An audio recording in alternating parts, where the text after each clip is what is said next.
we're prone to develop one of two dangerous conditions that I believe obstructs our faith.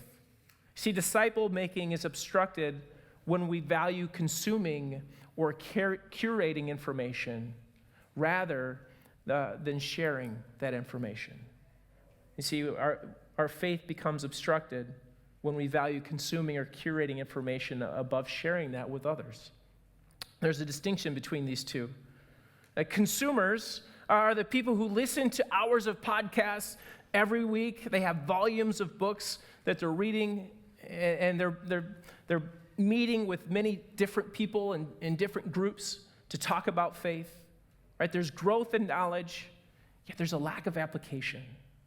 There's a lot coming in, but there's very little being distributed to others.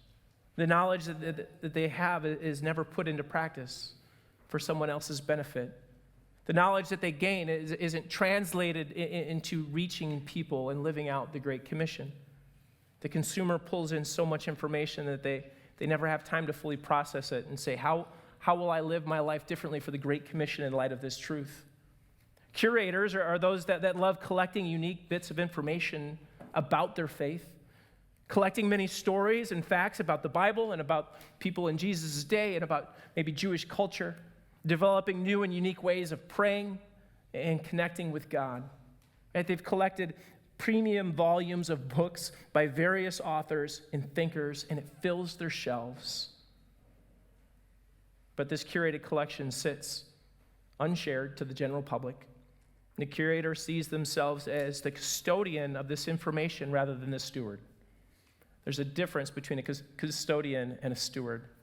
A custodian is going to make sure that everything is going to remain pristine, mint in box. But a steward is going to make sure that information is distributed at the right time to the right people and in the right way. Curators have a faith that is mint in box, never seeing the light of day. See, God has called us to put our faith into practice. That we would spend our days thinking about how can I reach this person? Who can I be praying for? Which do you struggle with the most in your life of faith? Are you more of a curator or more of a consumer? I can be a consumer.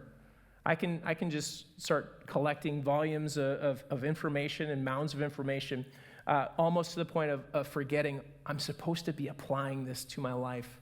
Maybe I need to slow some of that consumption so that I can figure out new ways to apply what I've learned.